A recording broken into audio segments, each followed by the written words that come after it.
Hi friends, welcome back to my channel crick information in Kannada. ಸ್ನೇಹಿತರೆ, ನಾನಿವತ್ತು ನಿಮ್ಮ ಹತ್ರ ಮಾತಾಡ್ಲಿಕ್ಕೆ ಬಂದಿರೋ ವಿಷಯ ಏನಪ್ಪ ಅಂದರೆ, south Africa versus India test match ನಡೀತಿದೆ. ಮೊದಲನೇ ಟೆಸ್ಟು. ಆ ಟೆಸ್ಟು ಯಾವ ರೀತಿ ಆಯಿತು ಅಂತ ನೋಡೋದಾದರೆ, ಭಾರತದ ಸ್ಥಿತಿಗೆ ಅಂತಹ ಉತ್ತಮ ಆರಂಭ ಸ್ಥಿತಿ ಏನು ಒದಗಿ ಬಂದಿಲ್ಲ. ಅದು ಯಾಕೆ ಅಂತ ಹೇಳ್ತಾ ಹೋಗ್ತೀನಿ, ಕೇಳ್ತಾ ಹೋಗಿ. ಅದಕ್ಕೆ ಮುಂಚೆ ನಾನು ಯಾರ್ಯಾರು ನನ್ನ ಚಾನಲ್ಗೆ ಸಬ್ಸ್ಕ್ರೈಬ್ ಆಗಿಲ್ಲ, ಪ್ಲೀಸ್ ನನ್ನ ಚಾನಲ್ಗೆ ಸಬ್ಸ್ಕ್ರೈಬ್ ಆಗಿ ವಿಡಿಯೋ ನೋಡಿ ಅಂತ ಹೇಳ್ತಾ ವಿಡಿಯೋವನ್ನು ಶುರು ಮಾಡ್ತಾ ಇದ್ದೀನಿ.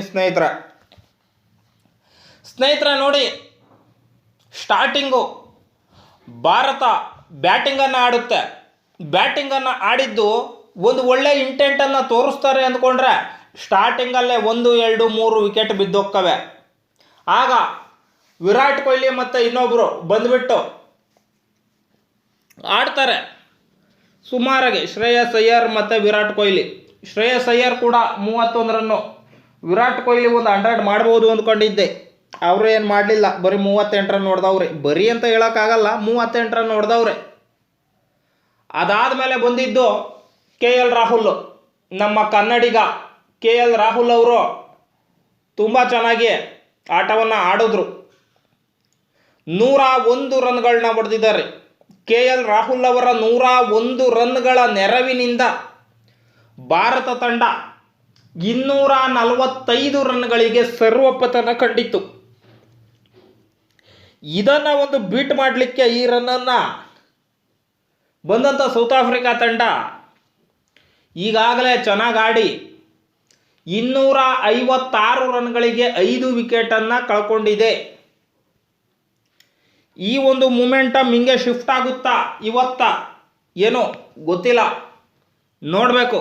1ವರೆಗೆ ಮತ್ತೆ 2ವರೆಗೆ ಮತ್ತೆ ಶುರುವಾಗುತ್ತೆ. ಶುರುವಾದಾಗ ಯಾವ ರೀತಿ ಆಡ್ತಾರೆ, ಒಂದು ವೇಳೆ ಭಾರತ ಏನಾದರೂ ಇವತ್ತ ನಿರ್ಲಕ್ಷ್ಯ ಮಾಡಿದ್ರೆ ನಿಜಕ್ಕೂ ಪೆಟ್ಟು ತಿನ್ನಬೇಕಾಗುತ್ತೆ. ಇವತ್ತ ನಿರ್ಲಕ್ಷ್ಯ ಮಾಡಬಾರ್ದು. ಇವತ್ತ 3ನೇ ದಿನ ಅಲ್ವಾ, 3ನೇ ದಿನ ಆಗಿರೋದ್ರಿಂದ ಇವತ್ತ ಸೌತ್ ಆಫ್ರಿಕಾ ಎಲ್ಲರನ್ನೂ ಕೂಡ ಔಟ್ ಮಾಡಿ ಭಾರತ ತಂಡ ಬ್ಯಾಟಿಂಗನ್ನು ಶುರು ಮಾಡಿಬಿಡಬೇಕು.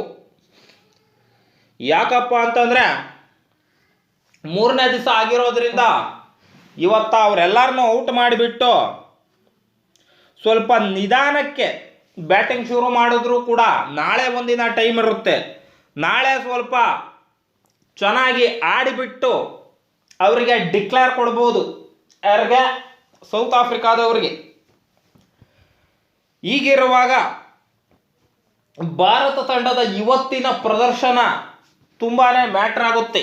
ಯಾಕಂದರೆ ಇವತ್ತ ಚೆನ್ನಾಗಿ ಪ್ರದರ್ಶನ ಕೊಟ್ಟರೆ ಮುಂದಿನ ದಿನಗಳಲ್ಲಿ ಟೂರ್ನಿಯ ದಿಕ್ಕು ಬದಲಾಗುವಂತಹ ದಿನ. 5 ದಿನದಲ್ಲಿ 3ನೇ ದಿನ ದಿಕ್ಕು ಬದಲಾಗುತ್ತೆ. ಆ ಒಂದು ಕಾರಣದಿಂದ ಹೇಳ್ತಾ ಇದ್ದೀನಿ. ಡೇನ್ ಎಲ್ಗರ್ ಅವರು ತುಂಬ ಚೆನ್ನಾಗಿ ಬ್ಯಾಟಿಂಗ್ ಆಡ್ತಾ ಇದ್ದಾರೆ. 140 ರನ್ಗಳನ್ನ ಹೊಡೆದಿದ್ದಾರೆ. ಸೊ ಅದರಿಂದ ಅವ್ರನ್ನ ಆದಷ್ಟು ಬೇಗ ಕಟ್ಟಾಕೋದು ನಮ್ಮ ಭಾರತೀಯರ ಒಂದು ಏನಂತಾರೆ ಕರ್ತವ್ಯ ಆಗಿದೆ. ಇಲ್ಲ ಅಂದರೆ ತುಂಬಾ ಪೆಟ್ಟು ತಿನ್ನಬೇಕಾಗುತ್ತೆ ಭಾರತ. ನೋಡಿ, ಈ ಒಂದು ಟೆಸ್ಟ್ ಬಾಕ್ಸಿಂಗ್ ಟೆಸ್ಟ್ ಅಂತ ಕರೀತಾರೆ. ಯಾಕೆ ಬಾಕ್ಸಿಂಗ್ ಟೆಸ್ಟ್ ಅಂತಾರೆ ಅನ್ನೋದನ್ನ ಇನ್ನೊಂದು ವಿಡಿಯೋದಲ್ಲಿ ಹೇಳ್ತೀನಿ ಸ್ನೇಹಿತರೆ. ಅದಕ್ಕೆ ಮುಂಚೆ ನಂದೊಂದು ಚಿಕ್ಕ ರಿಕ್ವೆಸ್ಟ್ ಇದೆ. ಇವತ್ತ ಭಾರತ ತಂಡ ಸೌತ್ ಆಫ್ರಿಕಾ ತಂಡವನ್ನು ಎಲ್ಲರನ್ನೂ ಆಲ್ಔಟ್ ಮಾಡ್ತಾರಾ ಇಲ್ವಾ ಅನ್ನೋದನ್ನು ಕೆಳಗಡೆ ಕಾಮೆಂಟ್ ಮಾಡಿ ನಿಮ್ಮ ಅನಿಸಿಕೆ ಏನು. ಮತ್ತು ನೆಕ್ಸ್ಟ್ ಬಂದಾಗ ನೆಕ್ಸ್ಟ್ ಇನ್ನಿಂಗ್ಸಲ್ಲಿ ಯಾರು ಜಾಸ್ತಿ ರನ್ ಹೊಡಿತಾರೆ ಅನ್ನೋದನ್ನು ಕೂಡ ನೀವು ಇಲ್ಲಿ ಕಮೆಂಟ್ ಮಾಡಬೇಕು. ಯಾಕಂದರೆ ಸೆಂಚುರಿಯನ್ನಲ್ಲಿ ನಡೀತಿರೋ ಒಂದು ಟೆಸ್ಟ್ ಮ್ಯಾಚ್ ಆಗಿರೋದ್ರಿಂದ, ಅದು ಅಲ್ದಿರ ಬಾಕ್ಸಿಂಗ್ ಟೆಸ್ಟ್ ಆಗಿರೋದ್ರಿಂದ ತುಂಬಾ ಎಮೋಷನಲ್ ಸೌತ್ ಆಫ್ರಿಕನ್ಸ್ಗೂ ಕೂಡ ಇರುತ್ತೆ. ಬಾಕ್ಸಿಂಗ್ ಟೆಸ್ಟಲ್ಲಿ ಸೋತ್ರೆ ಅವ್ರಿಗೂ ಕೂಡ ಒಂದು ಅವಮಾನ.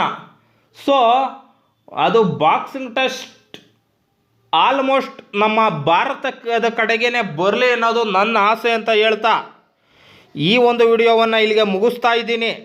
ನಿಮಗೇನು ಅನ್ನಿಸುತ್ತೆ ತಪ್ಪದೆ ಕಾಮೆಂಟ್ ಮಾಡಿ ಮತ್ತು ಪಕ್ಕದಲ್ಲಿರುವ ಬೆಲ್ ಐಕಾನನ್ನು ಪ್ರೆಸ್ ಮಾಡಿ ಅಂತ ಹೇಳ್ತಾ ಈ ಒಂದು ವಿಡಿಯೋವನ್ನು ಮುಗಿಸ್ತಾ ಇದ್ದೀನಿ. ಜೈ ಹಿಂದ್, ಜೈ ಕರ್ನಾಟಕ, ಜೈ ಭುವನೇಶ್ವರಿ ದೇವಿ, ಜೈ RCB.